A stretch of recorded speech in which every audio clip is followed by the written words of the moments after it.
Well, I will never forget how one year at Vacation Bible School, we were given the experience of feeling what it might be like to walk on water. Beth will remember this, right? It was just an incredible thing.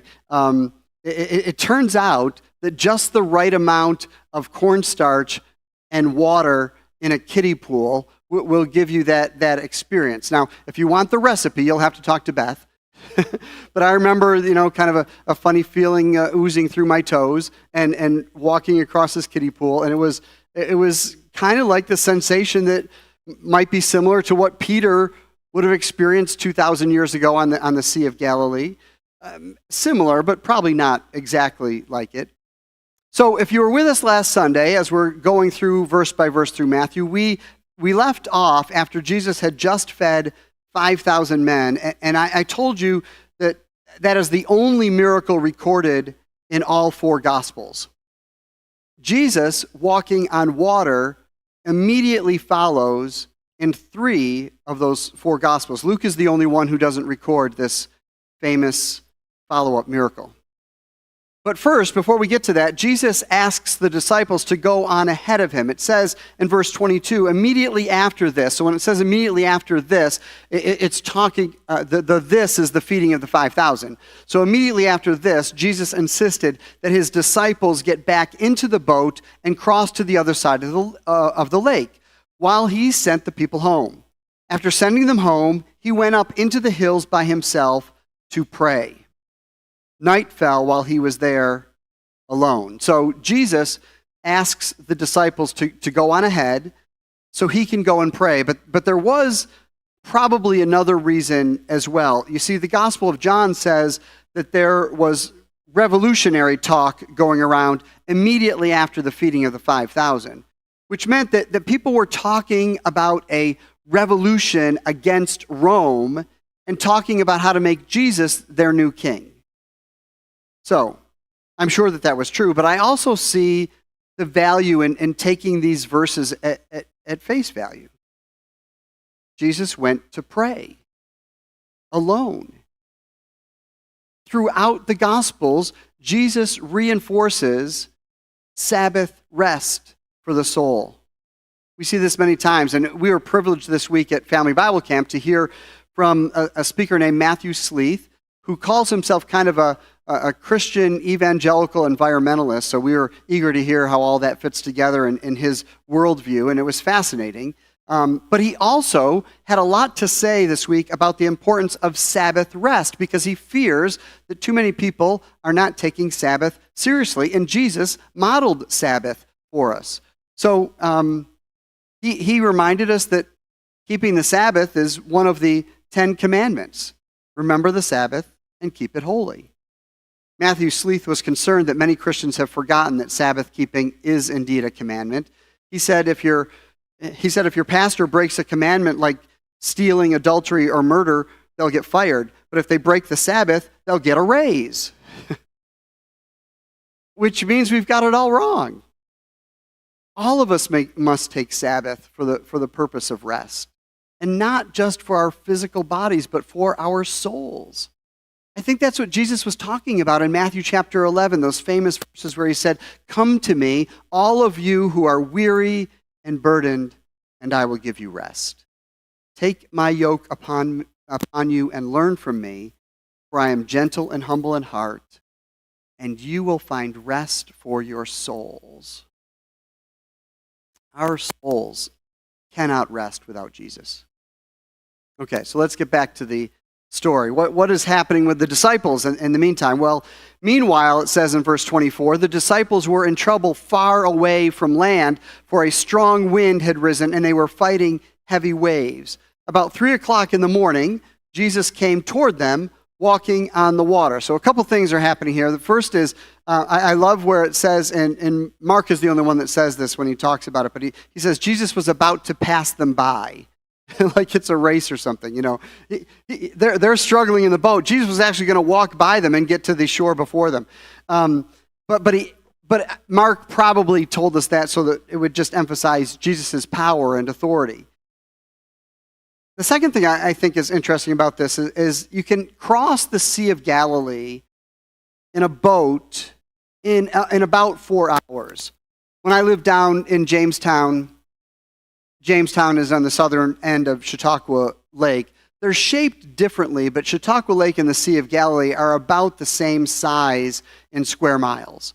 So Chautauqua Lake's long and thin, and the Sea of Galilee is a little wider. So you can go across that in about 4 hours. But the storm made it so much harder that they're still in the middle of the lake at 3 a.m. So that's not hard for me to believe, and I think some of you may have had experiences like this. I remember once I was camping in the Adirondacks. We went up to Saranac Lake, and if you know Saranac Lake, there's a whole bunch of islands out there. And so we thought it'd be fun to camp on an island.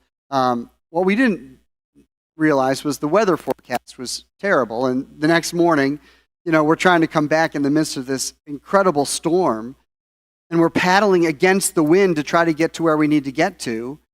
And you can exert an awful lot of effort and not gain much headway if the storm is strong enough. And so that's probably what the disciples were experiencing.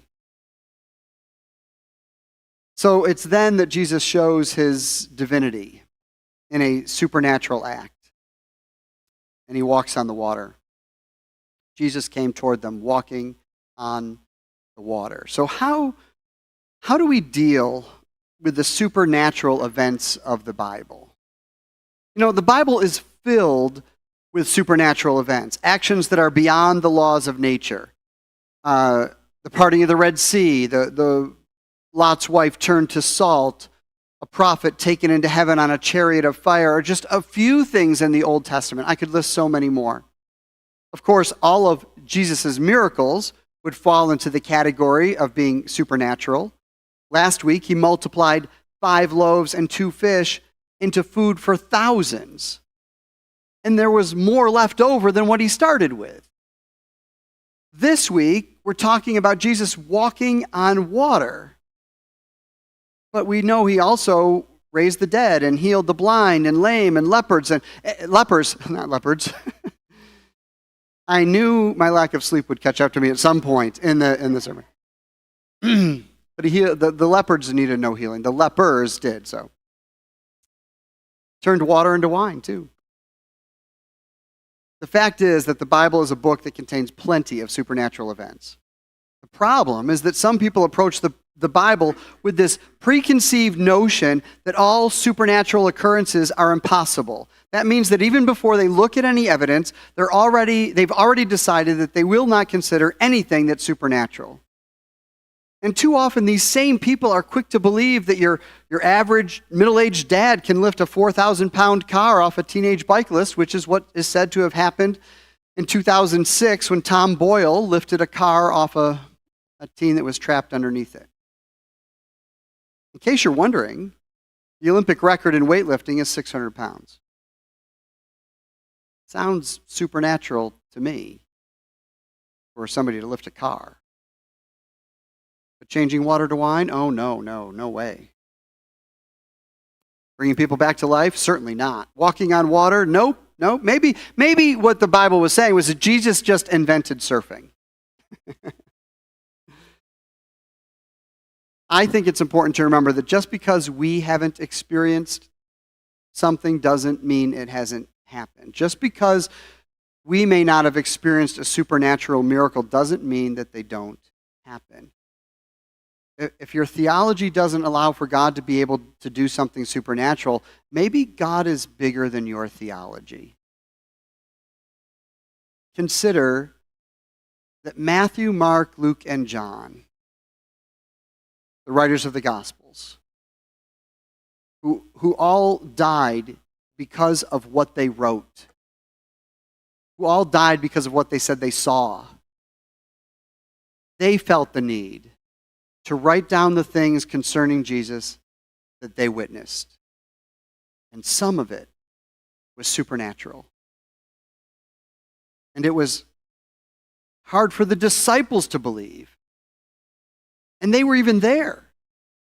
Verse 26, when the disciples saw him walking on the water, they were terrified. In their fear, they cried out, "It's a ghost." But Jesus spoke to them, "Don't be afraid. Take courage. I am here." Peter, we'll talk about him in a second. "Lord, if it's really you, tell me to come to you walking on the water." Yes, "Come," Jesus said. So Peter went over the side of the boat, walked on the water toward Jesus, but when he saw the strong wind, notice he walked on the water toward Jesus, but when he saw the strong wind and the waves, he was terrified and began to sink. "Save me, Lord," he shouted. Peter began walking on the water towards Jesus. Now, if this had been me, I would have stopped after a couple steps, turned around to the boat and said, "Look what I'm doing." Just kind of bragging to the other guys. "I just took 3 steps on top of water." But Peter didn't do that. But he did do something that wasn't smart. He took his eyes off Jesus and began to sink. Of course, we all know and love Peter. He is the disciple who one minute is called the rock, and upon you I will build my church, and then the next minute he's denying Jesus 3 times. We see both sides of Peter in this story. Peter did walk on water. He had the faith. He took some steps. He was walking towards Jesus, but we also see that he did take his eyes off Jesus. That's Peter. We see the good and the bad in him. But I submit he may not have really failed here, because even when he started to fall, he reached out for Jesus. But Peter reminds us of the importance of keeping your eyes on Jesus. When we look at anything other than Jesus for salvation, we will sink as well. Like Peter, we sometimes take steps of faith towards Jesus, and sometimes we look away and we sink when we're trying to walk on our own power. I got a call yesterday, actually, as I got home from camp. I'll tell you his first name, Ben. Ben was in my youth group 11 years ago, and the last time I saw him was when I was asked to officiate his uncle's funeral in Jamestown 7 years ago. So he sent me a Facebook message saying he wanted to catch up, tell me what's been happening the last 7 years, sent him my cell phone number. He happens to call as I'm exhausted and arriving home from camp yesterday. But his 7 years have been rough. He has taken his eyes off Jesus. He told me how he's looked to the world for his salvation, primarily through sex and drugs and alcohol. Ended up in rehab with an ankle bracelet. He's 28 years old. Spent most of the hour-long phone call just crying and saying how he's lost. The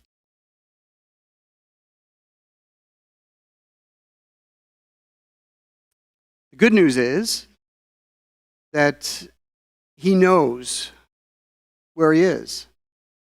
And he knows that he's been trying it his way, and his way led him to rock bottom. So now he wants to try it God's way. Now he wants to put his eyes back on Jesus. Think about your own life. I don't know about you, but for me, when my eyes are on Jesus, life is better. It's not perfect, but life is better. And we still have storms. But we know that God's walking with us through those storms.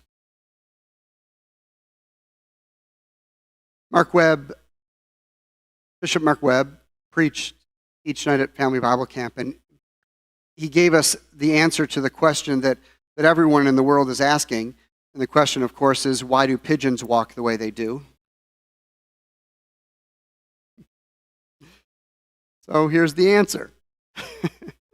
The answer is they take a step, they put their head out, and the pigeon walk. He had the kids try to imitate it, which was hysterical. I won't do that to you this morning. They do it because it helps them to keep their focus. And they do it so quickly that it's hard to notice anything except that they have kind of an unusual and weird walk. But according to the Detroit Free Press, A pigeon walks the way it does so it can see where it's going. It can't adjust its focus as it moves. So the pigeon actually has to bring its head to a complete stop between steps in order to refocus. What does a pigeon walk have to do with us? I don't know about all of you, but I have a hard time keeping my focus on Jesus when I'm moving too. So maybe I need to develop a rhythm like that of a pigeon. Step, stop, refocus. Step, stop, refocus. Focus on Jesus. Maybe that's why I couldn't walk on water for the sermon preview, if any of you saw it this week. The truth is, even if I had all the faith in the world and taken a step off the dock into the water, my mind wasn't on that. My mind was on, let's get a good video for the church to see. Hope I make a big splash. Okay. When Peter takes his eyes off Jesus, he begins to sink. When we do the same, we inevitably will sink. But the good news is that Jesus is there to save us. Verse 31, Jesus immediately reached out and grabbed him. You have so little faith, Jesus said. Why did you doubt me? When they climbed back into the boat, the wind stopped. Then the disciples worshiped him. You really are the Son of God, they exclaimed. Feeding the 5,000 last Sunday showed Jesus was from God. This miracle showed that Jesus is God. You really are the Son of God, they exclaimed. Look, I can't explain the mystery of, if somehow somebody were to have enough faith they could actually walk on water again today. What I'm saying is that Jesus wants us to keep our eyes on him instead of the distractions of the world, and he wants us to have faith in him and faith in him alone. And that means we must first get out of the boat. We must first respond to his invitation. Will you trust God enough to step out of your boat? If you want the kind of faith that allowed Peter to walk on water, you've got to get out of the boat. You've got to call out to Jesus. You've got to take that first step towards Jesus. It's possible God is waiting for you to call out to him before he helps you in a storm you might be going through. And don't forget that after Peter got out of the boat and Jesus saved him from the storm, they got back into the boat and the storm stopped. For me, it all comes back to an issue of trust. My favorite verse in the Bible is from Proverbs chapter 3, verse 5. Trust in the Lord with all your heart and lean not on your own understanding. Trust. The praise band led us in a song where we were singing about trust today. The song Oceans has that bridge. Spirit, lead me where your trust is without borders. Your trust, my trust in you is unlimited.